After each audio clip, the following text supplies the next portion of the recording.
Guys, this is gonna be a quick 10-minute or so, maybe 15 lesson on sawing, measuring and sawing. We're gonna start making jewelry boxes, one of the classes. Some of the other classes will start making spoons.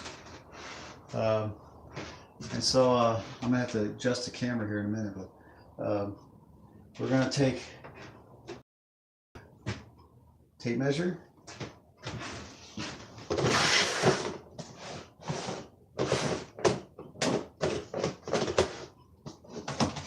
Just a second. A speed square. A Japanese. And maybe I'll grab one of the other crosscuts. I think I will.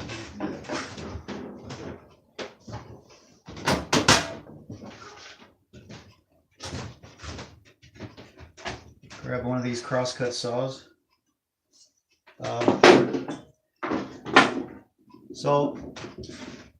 The first thing you have to do, unless we're going to prep the wood, which is kind of square it up. I don't think we're going to have time for that, so I'm going to skip that part. At least in this video. I may make another one later for your own projects, so at least you know how to do it. That's planing it, getting it flat. This piece of wood here has been milled at a sawmill. It's been planed and squared, but while it's been sitting around for a while, it's skewed. So I don't know if you can see this. Maybe you can. It's not quite. It's kind of doing this. Almost like a pretzel's twisting or something. I don't know if you can see that, but so we're going to use it for practice. It's expensive wood. It's the cheapest, I guess, of the hardwoods that I know of. It's poplar wood. Very good for making boxes. Very good for jewelry boxes. Very good for making and things like that because it's hardwood and yet it's easy to work with. It's kind of like, it acts like softwood, at least in my opinion. I'm going to show you how to use these miter saws. This little deal. Yeah. It's going to help you cut. The main angles you're going to use is 90 degree and 45 degree. This one miter saw. We have another one here. Another miter saw. It does the same as the other one. That one's, in my opinion, this one's a little easier to use. So let me adjust. We have an electric miter saw, but you guys I'll be using that just to help you because we don't have enough, miter saws to go around. I'm going to help you guys with some cutting with the electric saw. So. I guess the first thing, you guys have seen this, I'm just going to go over this real quick, but that's a tape measure. This is actually a carpenter's tape measure, 25 foot. Probably don't need one this big. And there's smaller ones here. They're about 10 to 16 foot. That's really what we need for this shop. But anyway, these are 6-inch increments.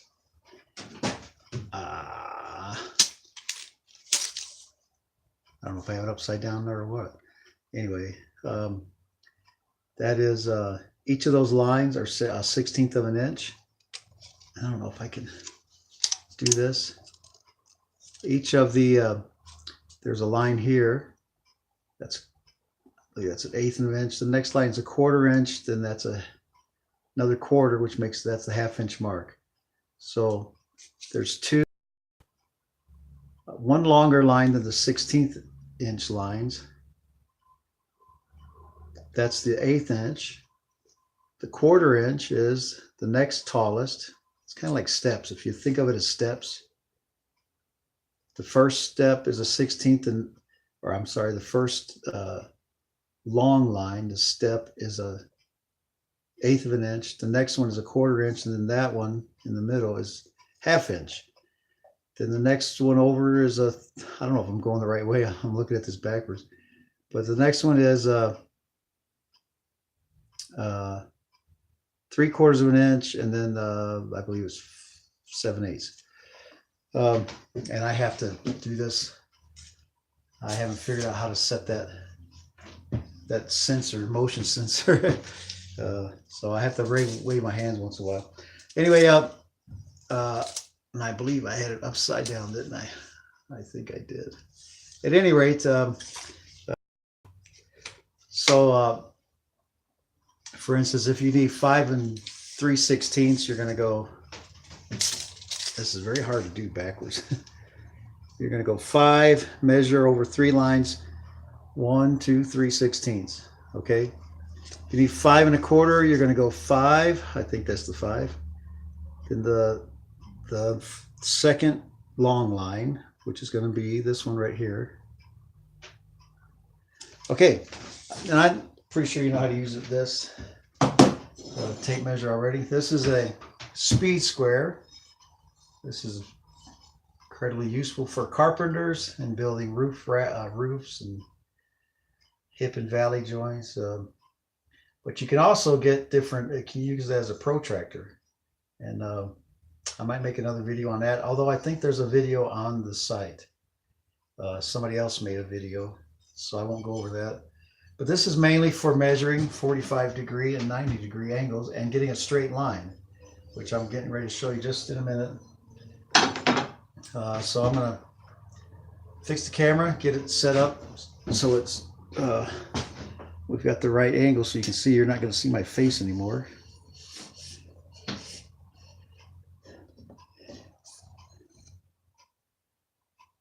I believe that's it right there. That's good. Yep. All right. So one way you can cut your wood and you get a straight line is set it on this little tool that Michaela made for us last year or last semester, and it's very useful. It's actually it's for planing. It's called a bench hook, and it's extremely useful. It saves you from having to clamp as much. But the way you can saw with this is, you're not going to be able to see it, are you? Nope. So let me turn the camera just a little. There we go.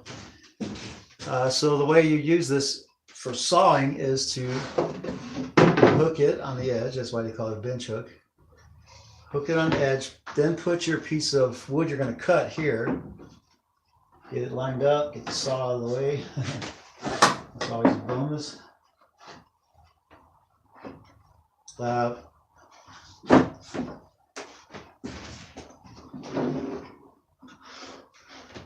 And what you want to do is line it up with this edge, this board right here. It's part of the bench hook. See that? What you want to do, this is at a 90-degree angle. So you want to make sure you have this as straight as possible. And I'm not sure it's going to work. So I'm not going to cut it on this. You can see a little gap. That's because the vise is hitting it, and I'm not going to I'm not going to take it, I'm not going to mess it up. So, because if I cut it like this, it's off like 1 or 2 degrees. I just want to give you the idea how to use this. Let me push this back.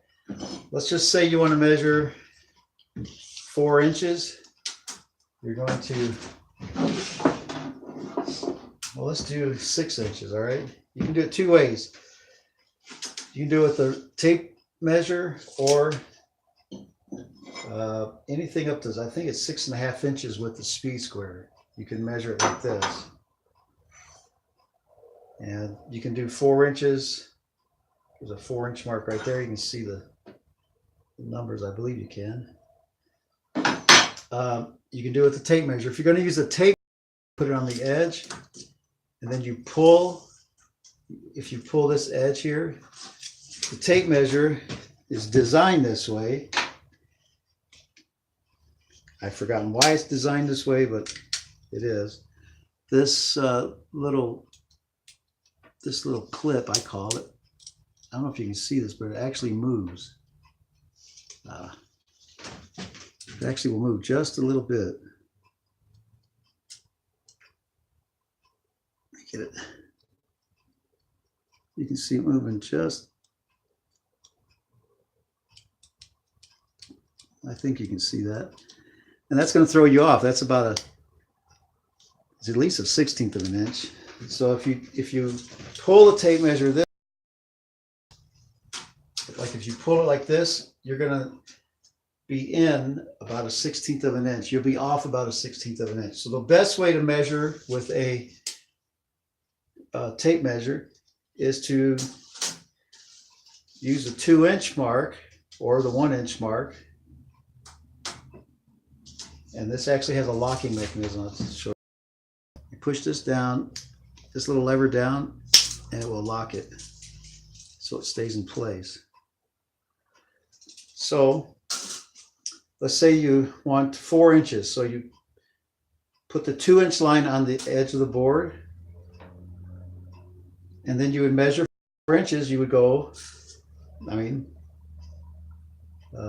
you would go 1, 2, 3, 4. 2 plus 4 is what? 6. So you might mark it like that. And one of the best ways to actually do this is to mark it on the edge. So you go 2, 4, 6, mark it like that. Then what you're going to do, and this is it with a board that's been prepared. It's got to be square on all 4 sides, or else your line's going to be crooked. Then you take your speed square. Let me get this camera just a little bit closer so you can see better. Get it pointed down so you actually see what I'm doing.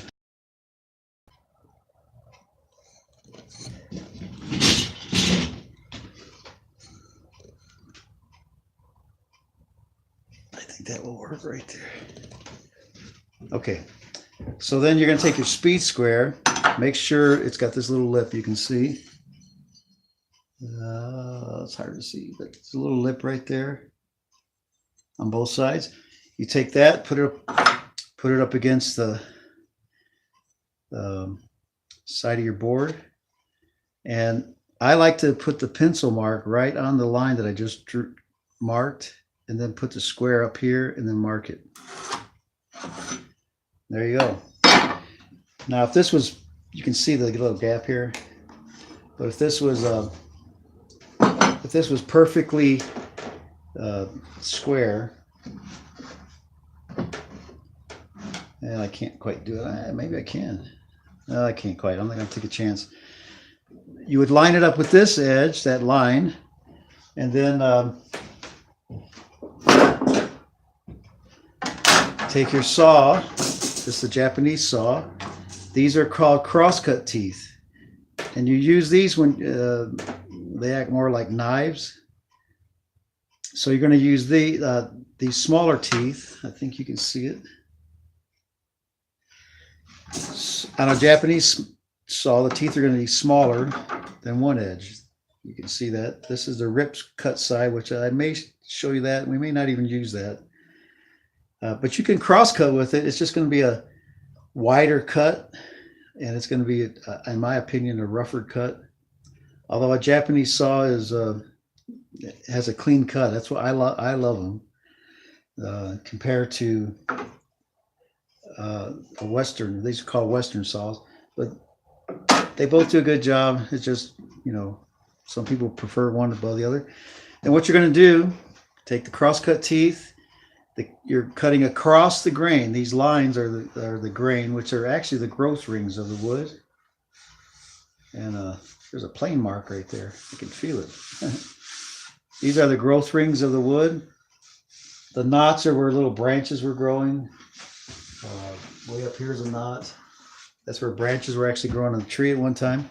So, so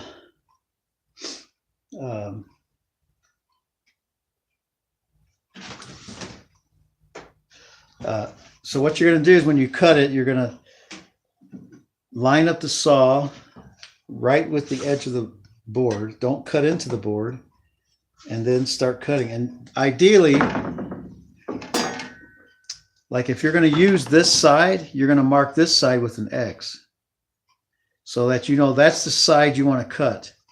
Because especially with Western saws, you're going to lose probably about 1/16 of an inch of wood, the width of the saw.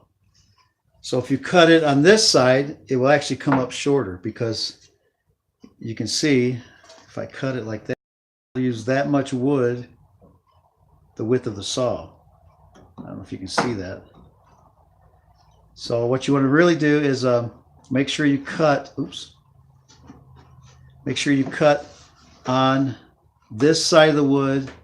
You take your thumb and kind of like guide it this as at the beginning. You want to guide it, put it right on the, on this case it's on my left side. And you actually want to leave some of the lines showing so that you can sand it later, okay?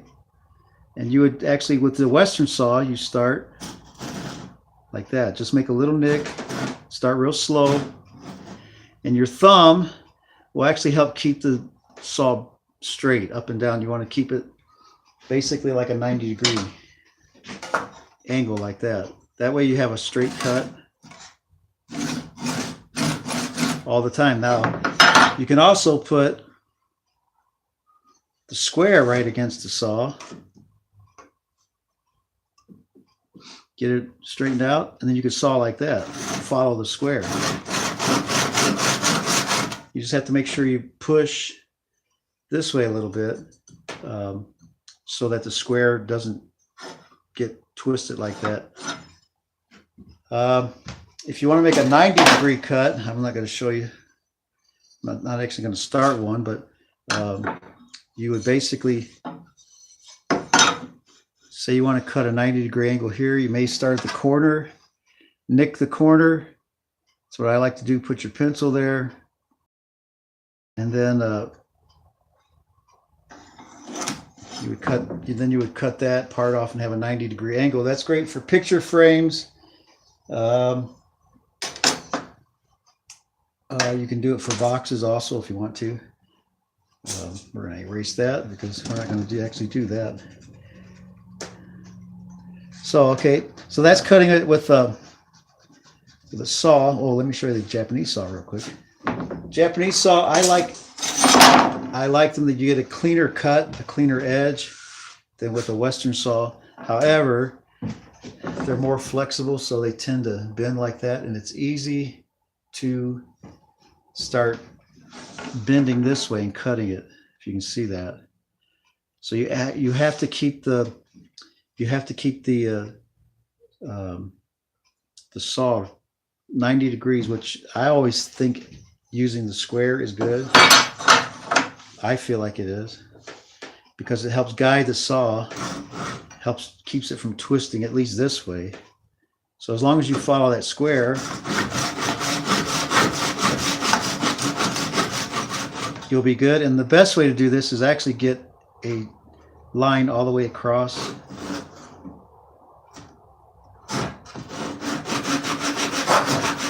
Get a groove if you're going to use a saw. That way you've got a channel to follow. Another thing you can do to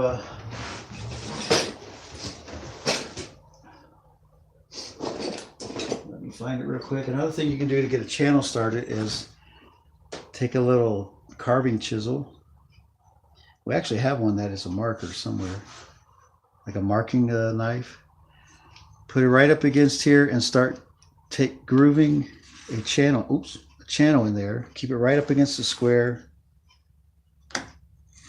Whoops.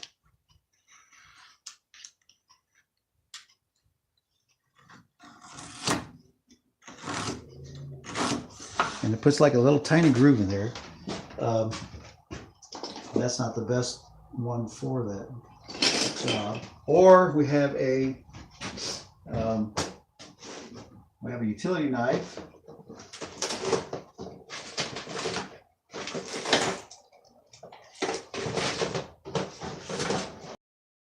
Which has apparently flown the coop. So I won't be showing you with that, but it basically does the same thing. It cuts a groove in the wood, and it helps the saw to follow that groove.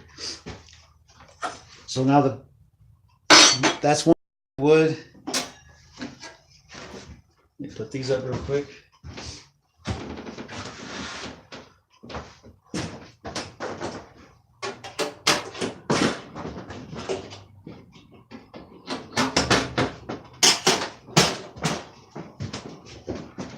Another way to cut wood, and the best way, in my opinion, is to use a miter saw.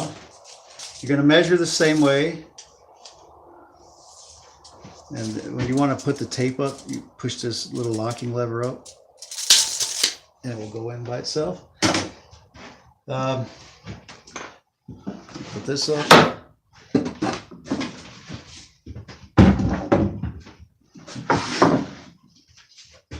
Let me get the camera resituated here.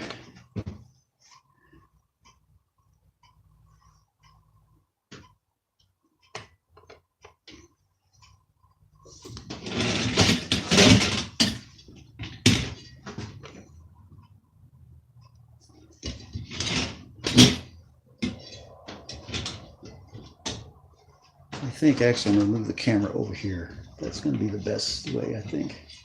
So you can actually see exactly what's going on.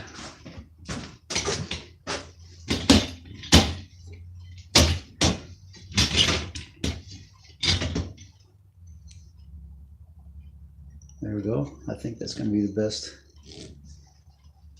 best angle, I hope. So this miter saw, it's sitting on this, it's actually screwed to this piece of wood, 2x8, I think. What you do is your wood's going to sit on this steel plate. I want to make sure you can see this. Okay. There we go. Your wood's going to sit on this steel plate, which eventually I'll actually put a wooden plate on here, just to protect the steel and the saw teeth. So the way this works, let me just show you real quick.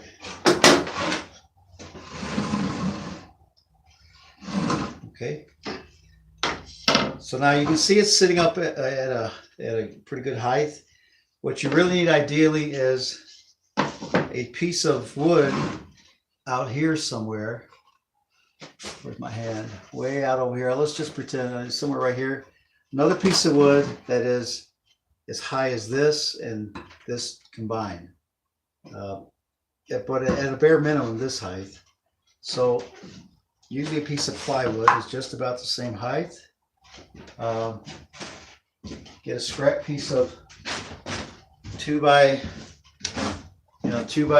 stock. It doesn't have to be perfect. This has to be about the same height, not even exactly the same. Because what you want to do is keep this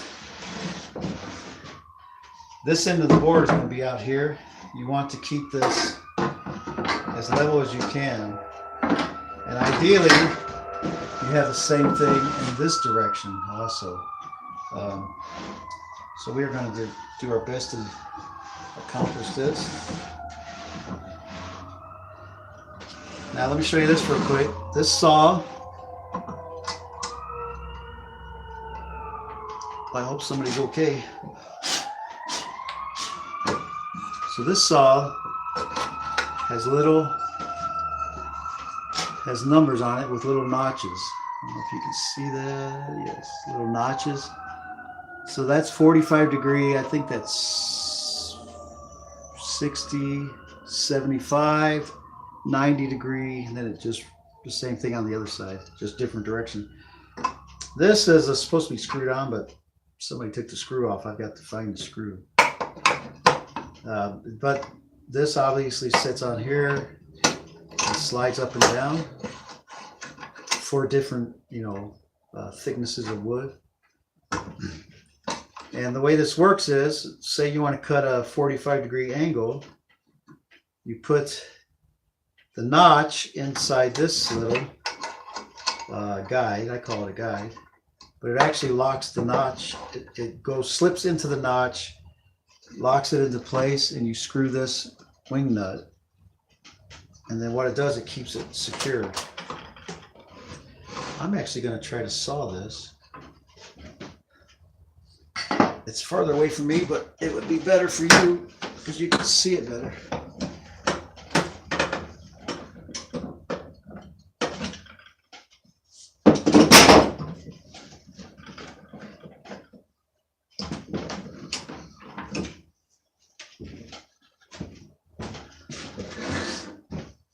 And this is actually not the bench we're going to be doing this. We're going to be doing this outside, so these clamps may not exactly fit perfectly.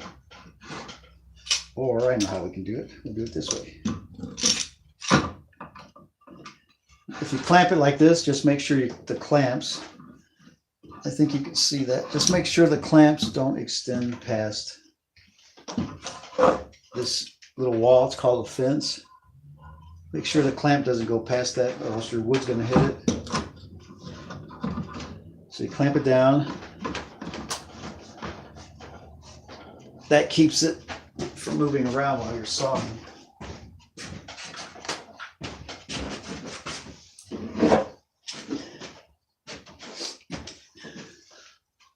Oops, wrong way.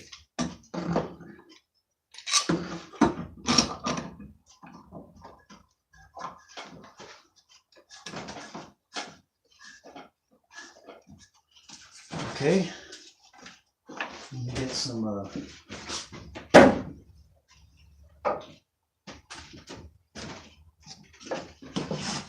put our little, it's called like an extension fence, and I need one over here, so we're going to do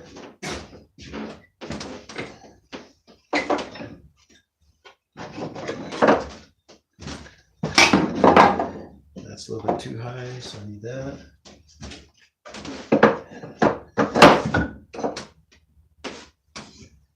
And this will work. So, and it doesn't have to be, you can see this is just a piece of wood and a scrap piece of wood.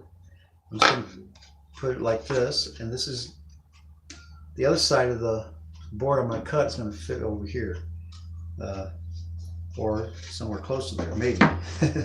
We're going to see. Well, that's if I had a really long piece I'm cutting. This is, I'm cutting a short piece. If I was cutting a long piece, I'd want this, what they call an extension fence, to go out this way. And it just gives a little bit more stability so that it's not going too far one way or the other. That's actually a little too low, but that's all right. It's just a demonstration. So what we're going to do, we want to cut a, let me do this.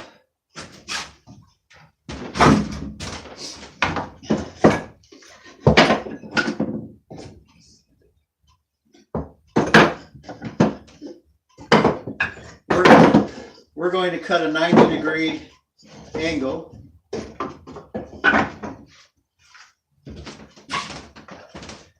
So what we're going to do is loosen up the wing nut. I like to lift this a little because it's easier to turn. Get it at the 90-degree mark, slide it, make sure it's in the groove. You can wiggle it, make sure it's in the groove. And I actually like, if you pull this up, it will go down further. I actually like to get it just about on top of the wood. That way my saw has plenty of space to ride on it. Maybe just a little bit higher. So right about there, tighten it down.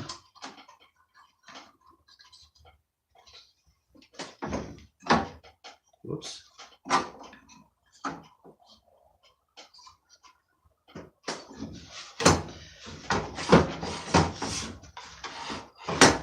So now, like I said earlier, this board is what they call skewed. It's pretty crooked.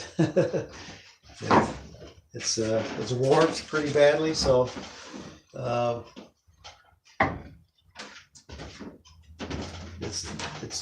it's what you can see. It's kind of wobbly. So you can do two things to keep this board straight. Okay. You can clamp it. Get a clamp from here to this side. Or if your hands are big enough, you can put your thumb here, your other fingers here, your 2 or 3 fingers here, and you kind of clamp it with your hand. You squeeze it. Just make sure you do not put your thumb over here. I don't think anybody would do that, but I have to say that because it's possible. I can do it like this because I have a big hand. Let me get a clamp and just show you real quick.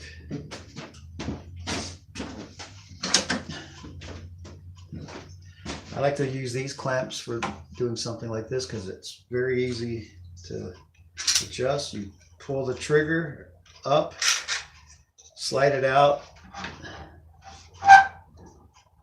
and then just, ow, you pinch your finger, that's what you do. And then there, it's secure, okay? But now before you do that, make sure your saw blade is on the cutting side of the wood, okay? So the way this works is the saw, this set screw, you want to loosen it up, this little flap, you can see that. You know what, I'm going to lower the camera just a little bit so you get a better view of what's actually going on.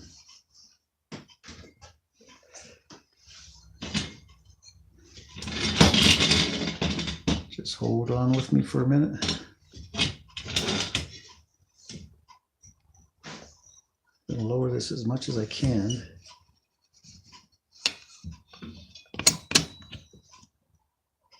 I think that might be the best view for you. Whoops.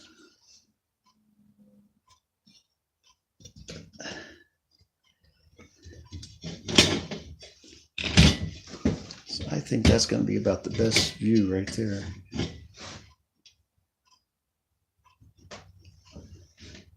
Yeah, I think that's going to be the best view. I hope it is. I think that's going to work. Yeah, I think that's going to work fine. Okay, so yeah, I think you're going to see that good. So this little flap, you can see once you loosen the set screw up, opens up. That's for the saw to fit in here. It's a hacksaw, back saw. I don't think it's really made for this, but it works. So you make sure, since we already started the line, but you can see the line back here. What I like to do is actually tighten this up all the way. Have the saw barely touching the wood. If you tighten it up all the way, the saw is pretty much straight up and down. You gotta loosen this just a little. And I like to tap it just a little. And you can see, when you can see barely see the line on this side of the saw, that's pretty much where you want it. We'll just go just a little bit more this time. Then we're going to tighten this up. The wood's secure, everything's secure. Loosen this up just enough so the saw can move. Just so you can go back and forth with the saw, just like that. You want it tight, but you don't want it so it's, you know, moving too much. So what you want to try to avoid is angling it. That's really, like I said, I don't think this saw is made for this miter saw setup, but it works for now. That's what we've got to work with. So when you hold the saw, you can see my finger. I hope you can. Well, you can't. Let me raise this up just a hair.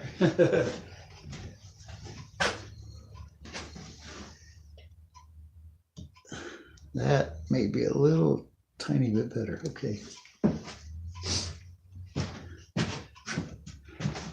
So when you hold the saw, you're almost like you're holding almost like you got your finger on like a soldier would hold his gun. You don't actually have you don't have all your hands in here. This finger kind of helps guide you going straight back and forth like that. So then you just start cutting until you're done.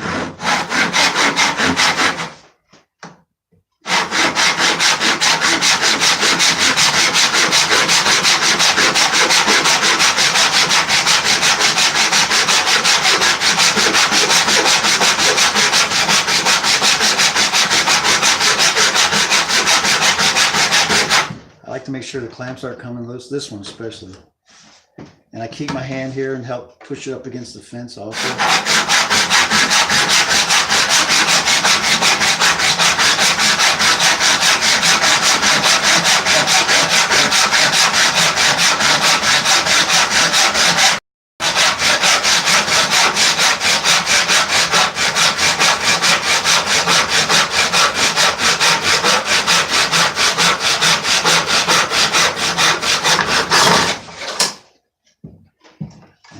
pulling the saw out. I do it by habit. But then you got a fairly, it's a little angled, but we can fix that with a plane or the sandpaper. But you've got a fairly good piece of cut wood.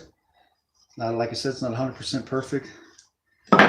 Personally, I like this, but I just love electric power tools. And it just is much quicker and more accurate. That's the biggest thing. But this will do for us. Got a nice piece of cut wood. Get 4 more of those. Like I said, it's angled a little. I can show you how to fix that with our with another tool that's similar to the bench hook, where you plane your angles flat. And that's just the nature of handwork, especially with our shop. We don't have the most accurate tools yet. We're going to get that.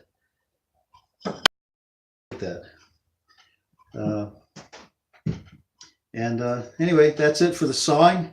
Maybe next time I'll show you how to use the dove saw so that we can make either dovetail joints or box joints. So anyway, that's it, and I will see you guys in class.